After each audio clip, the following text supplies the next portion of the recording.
Howdy all, welcome back to Lives. I think it's time we play a little 7 Days Die. Alright. Where did I leave off? That place looks busted into. That place looks busted into. That place looks busted into. Hey guy.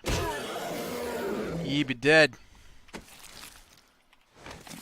Alright.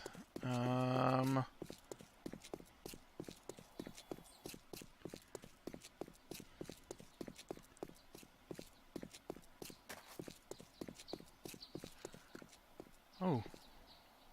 Set over there. Looks like there is a... Oh, there's a pills. Is that thirst or hunger? That's thirst. So... Oh, yeah, I guess today is talk about the old D&D day. I was thinking about what we were going to talk about today. So we had our D&D last night with my Wednesday night group.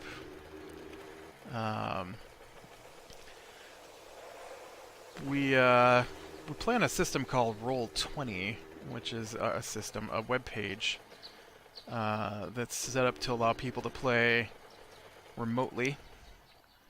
And ooh, you know what? Oh, that's a shotgun messiah, an actual shotgun messiah over there. I haven't seen one of those in a long time.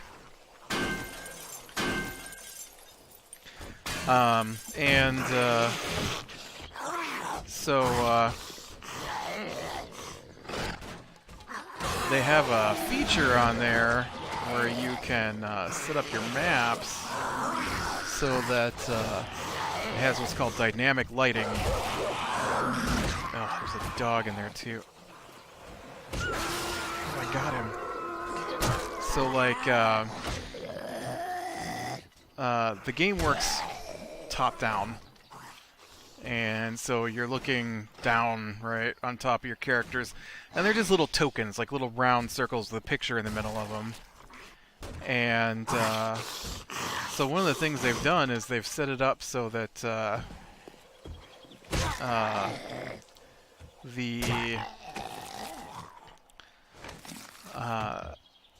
you can set the light distance around your token to the appropriate levels, and so like a player can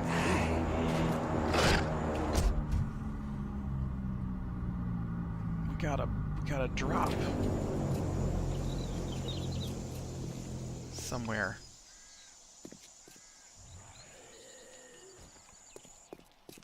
I didn't see it happen. Okay, it's over there. Oh, I see it. And so, like, your people can only see a certain distance before they can't see any farther. Like indoors or in dark.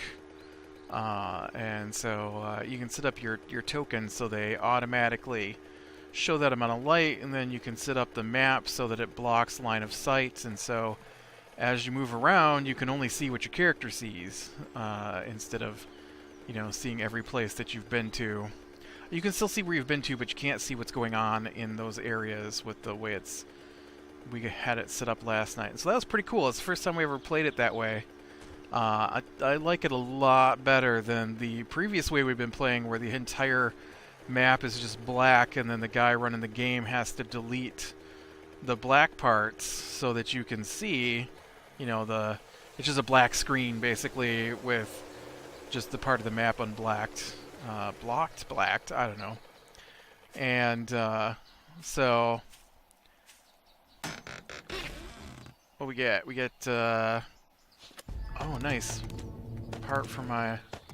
another part for my sniper rifle. Sweet. That's 2 parts to add to my sniper rifle we've picked up while we've been out here.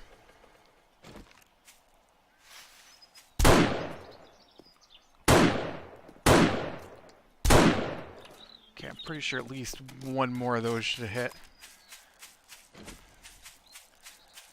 So, We ended last week in a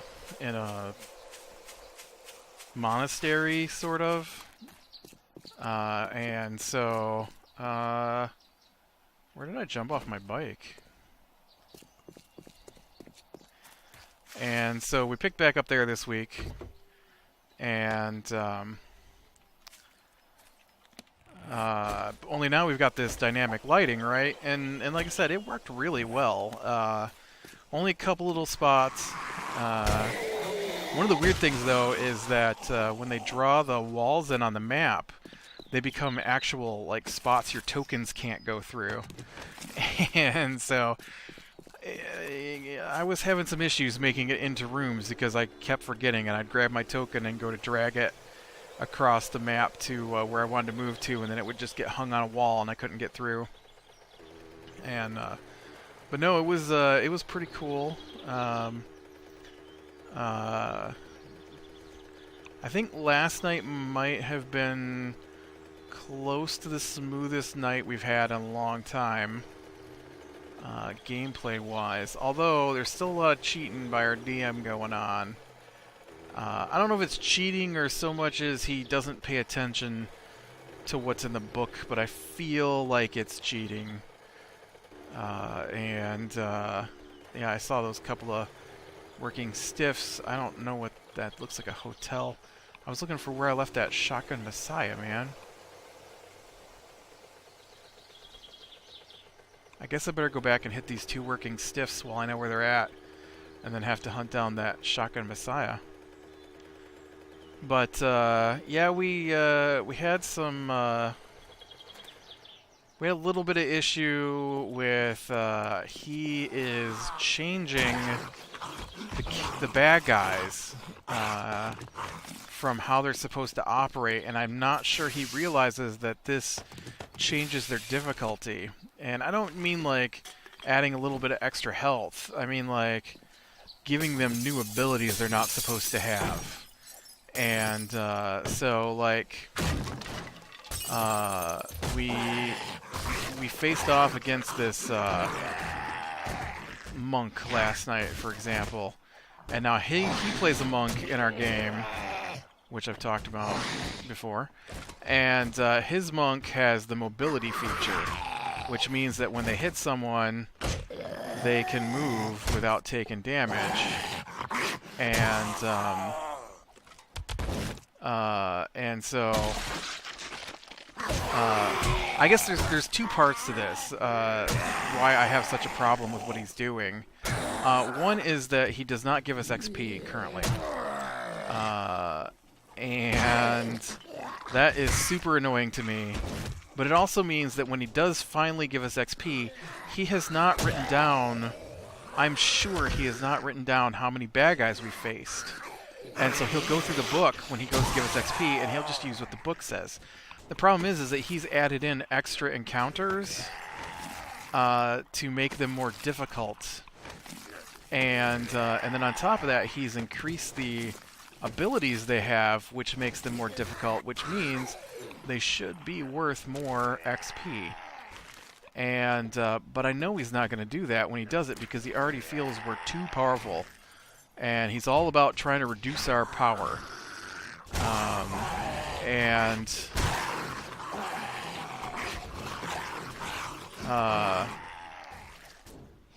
So he does things like you've got too much money from all the things that you've done, so I have to make everything 17 times more expensive than what it should be, so that you have to give up some of your money, because money is power. And you know, if I come across something I want to buy in town and I have the money to buy it, I can buy it. It increases the power of my character immediately. If I don't have the money to buy it, then he can just say he offered it. And right now we do have a lot of money, because we have not had to spend a lot of money. Mostly because he never has anything for sale. I don't know that I have aloe vera back at my base. I think I do. I think I have aloe vera. No, I have yucca, right? But anyways, so we face off against this monk as we're going. Well, first we go into the place, and the other guy we play with, the sorcerer, he had us come in the back way, and I mostly let him make the decisions because I play 3 times a week now, and so I just go ahead and let him run our party, and because it's his only night to play, so you know he should get to decide what's going to happen, since I already play other times. I mean, we discuss what's going to happen. It's not like he's a tyrant. So we go in the back, and that's where we ended last week. And so we start this week, and first irritating thing happens right when we get started. My character's a rogue. So she is super stealthy and is supposed to be able to do things. I don't know where you came from. You weren't here 2 seconds ago. I wish zombies would stop appearing out of thin air. And so I roll a 28 stealth, which basically means no one can see me if I don't go out in the open. And so with my 28 stealth, which in the game, stealth includes like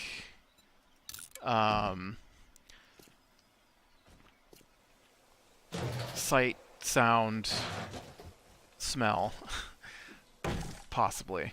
And so with my 28 stealth, I then try to pick the lock. I roll a 29 to pick the lock. I pick the lock. I have thieves' tools. I pick the lock. And then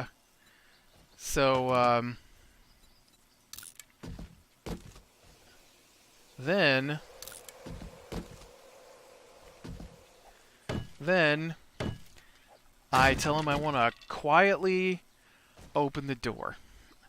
And then he rolls. And he tells me, am I missing my wrench? Oh no, it's right there. And then he tells me, they have heard me open the door. No reason why, they just heard me open the door.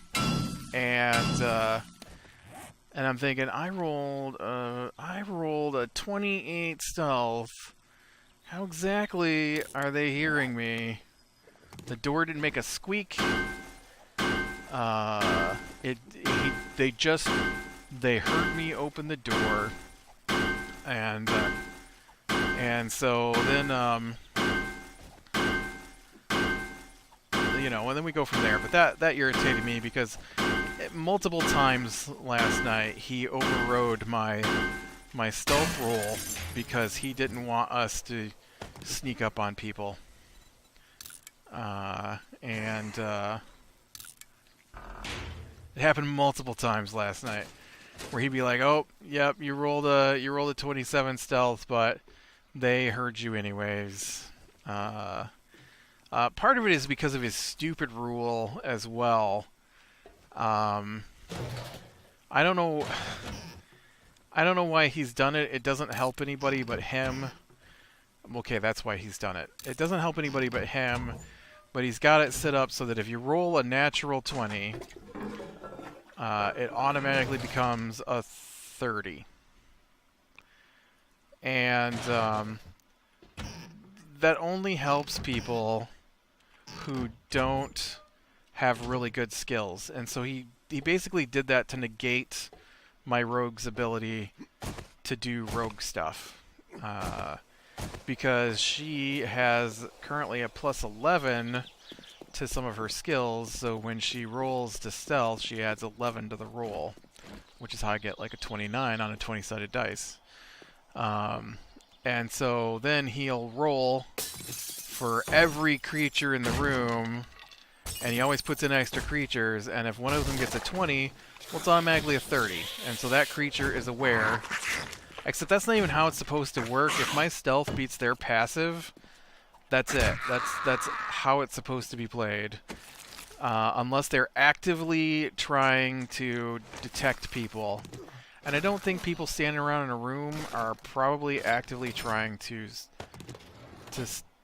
sense people coming. So we didn't go in the front door. We didn't go past guards. There weren't guards in the room.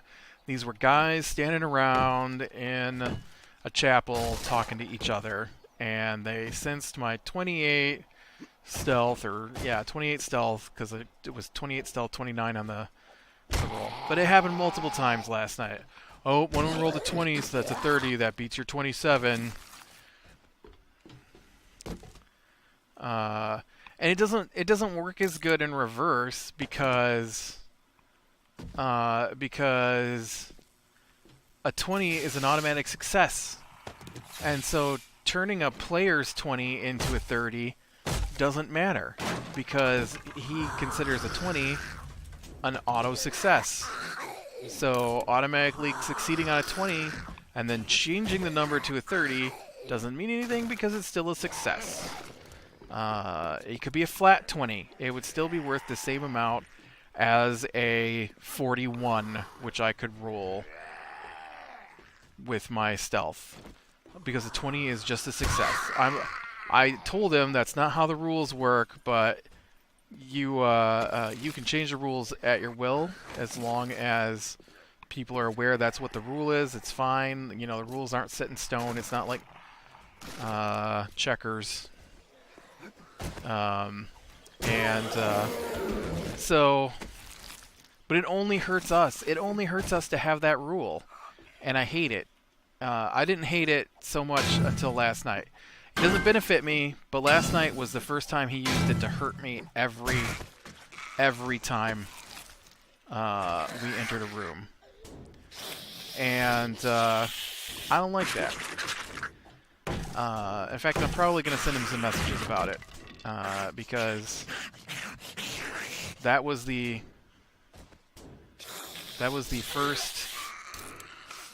first real dungeon we've done in this campaign since we started back up, and I wasn't allowed to stealth anywhere.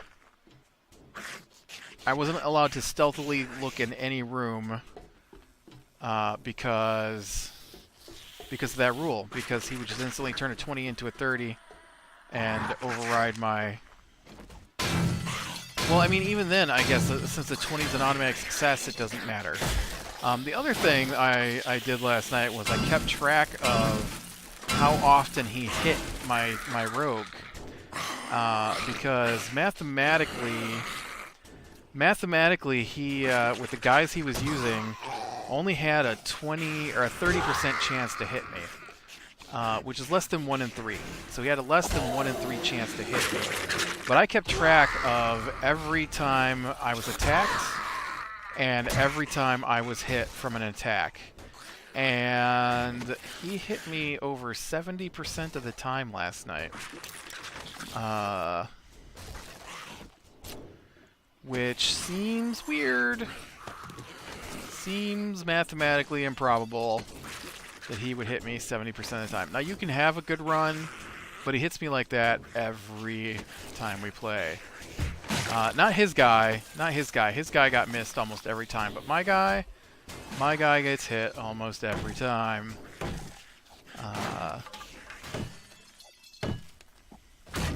And you know, when you go in a room and he's like, oh, they surround you, let's see if you survive.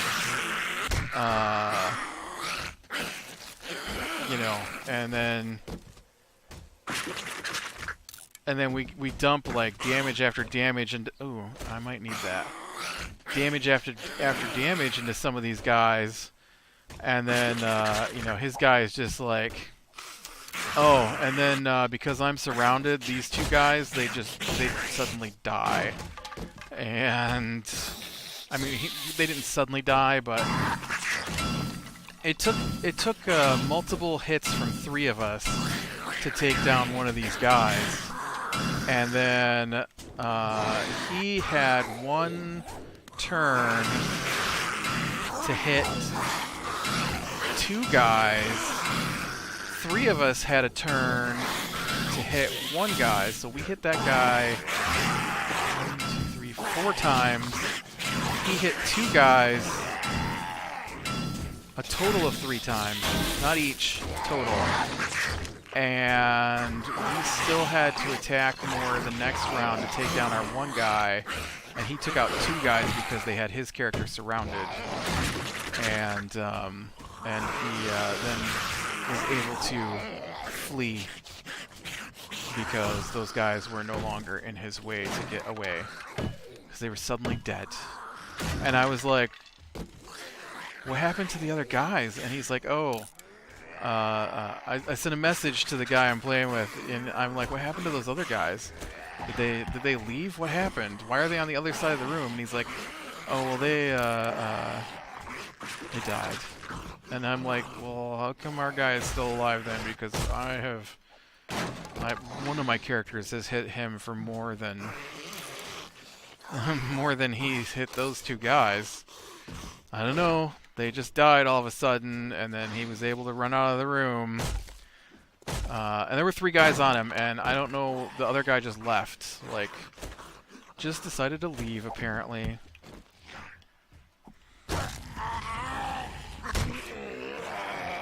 But yeah, that stuff gets annoying.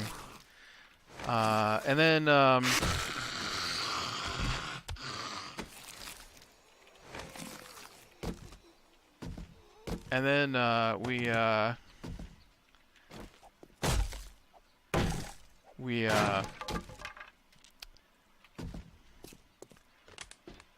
okay. Wow, there's a lot of guys came in here after me, it looks like. Not a bad haul, though. That was a good bit of iron I can take back to my forge and smelt down. So, now I gotta figure out where that Shotgun Messiah was. So, anyways, we get to this monk, and right, I was talking about abilities, right? So those are things that he's changed. Those are things that he's changed from the way the rulebook says. This is what's important. He's changed it from what the rulebook says. And then we fight this monk, and he adds stuff to her. She doesn't get the mobile feat. That's not in the book. And so she suddenly has the mobile feat. And she already has all these abilities that people don't get because she's a bad guy, and bad guys have their own abilities separate from player characters, and so that's completely understandable. But he gives her other abilities to make her more difficult for us, and that's not how it's supposed to work. Like, you're not going to give us extra XP. Why are you making the bad guys harder? We just had this discussion. Just let us fight the campaign the way it is if you're not going to change other things that will help us out. Like, and this is why I have such a problem with this, is he gives them extra abilities. He doesn't give us extra XP. He doesn't give us any XP at the moment. He's going to hold off to give us XP for the entire dungeon. So that we don't level too fast.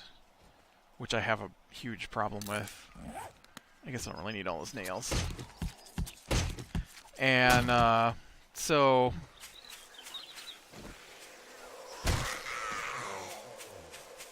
then when we confront him about all this stuff, he says he doesn't like to change the campaign from the book, and that's why we don't find more gear. And I'm thinking, what are you talking about? You change the campaign all the time. All the time. I really don't need to carry on this stuff here.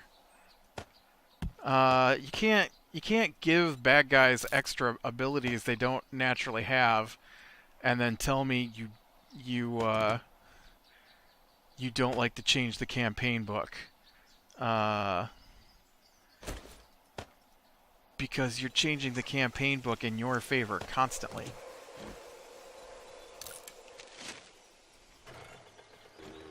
Okay, I'm gonna have to, I guess, look at the map here. Oh, was it? It must have been south from here? In a totally different section of the map? That's not south, by the way, buddy. That's west. But yeah, so then we get toward the end last night, and now I've got the book for our campaign, and I don't check it because I like to be surprised until after we've done things, and so you know, after we find out what's in a room and we kill the things in the room, then I'll go back and look to see how the room was supposed to have worked. Because he doesn't want to change it from the campaign, he says. I guess expecting us not to look at the campaign. But you know, then finding out that, yes, he does change constantly from the campaign, but only in his / bad guy's favor.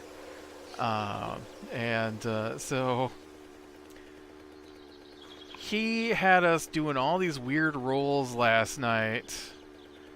And one of the things that happened was, alright, here was there's the Shotgun Messiah right there.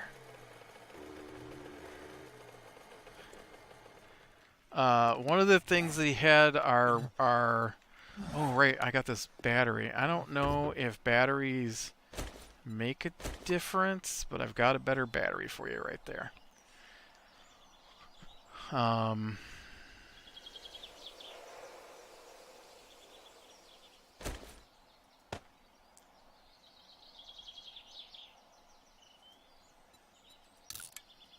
Didn't I read this? Oh, I didn't accept it. Alright. And, he's like, we go in this room, there are scrolls everywhere. He's like, you can roll to see what you find. And this irritates me. If you don't get almost a 20, you never find anything. And so, we'll go into a room and we'll search. I didn't want recipes, I want to drink that. And we won't find anything because we didn't roll a 20. 17, not good enough. Got to be a 19 or better. And then he'll walk his character in and roll off panel and be like, oh, my guy just rolled a 20 and this is what he finds. The book doesn't say anything about rolling to find this stuff. The book just says, if players search this room. And so he's like, tells the sorcerer, I want you to roll 3 times to see what kind of scrolls you can find. Or if you find any. That's what he tells him. And so he rolls really high 3 times in a row. Like, good for him. That's awesome. Sometimes that's the only way we can get through some of the stuff that happens to us. And so he gives him these 3 scrolls. And so after we leave the place, I go and I open up the book and I look at the room we were just in. And you know what's listed there? Those 3 scrolls. They were just supposed to be the loot you find when you search the room. And then later we went up in this other room and we searched that room. He has us roll to search that room. He's like, you know what, you guys have done really good today. I'm gonna give you some really nice stuff from this room. And so then he gives us a list of stuff that we find in the room. And he's like, yeah, so because you rolled so well, I went ahead and gave you some really good items this time. So I look in the book. That's what's listed in the book. Those are the items listed in the book that we're supposed to get. That's not something special you did for us. That's what we're supposed to get. That's the treasure. That's the treasure. That's not, oh, our DM is benevolent. That's, you're doing what you're supposed to from the book in this one instance. Because obviously the other instances, you're trying to kill us.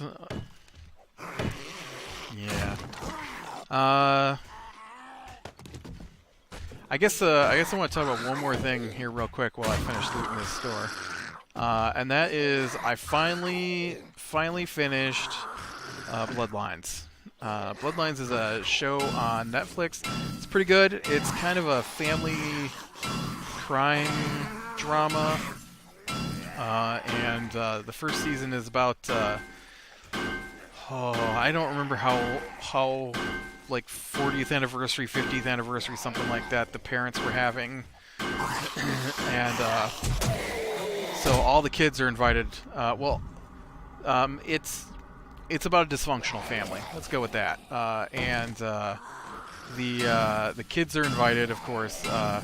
One of the kids they're adults. They're like in their mid to late 30s, early 40s, and so the kids are invited to this 50th anniversary, and the black sheep family of the family brother shows up, and I mean, he's supposed to, but he's always trouble when he shows up. And so, by the end of the first season, horrible things have happened. And by the end of the second season, even more horrible things have happened. And so this last season, the third season, is the finale of the show, is them dealing with the fallout of everything that's gone on in the last two seasons. It was pretty good. I don't like the last couple of episodes to the series, though. I was not impressed with their finale, and I would have liked to have seen. I would like to have seen it gone a different way, I think, than it did.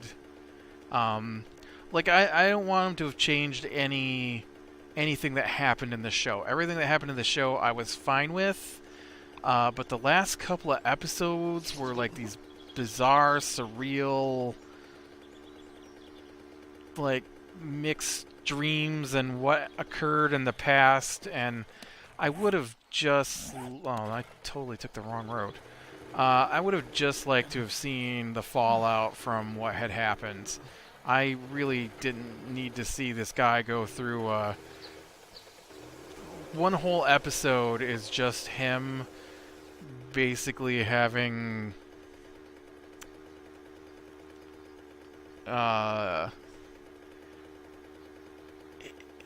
he went diving and he dove too deep and nearly died, and so it's just him having this existential crisis in his mind as he is half recovering from a near drowning.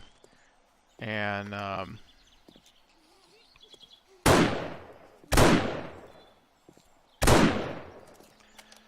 so I would have preferred if we would have just been able to deal with what was happening on the show, because I don't care about what's going on inside his head like that. I don't need to see because they're not what really happened, right? And none of the rest of the show is like this.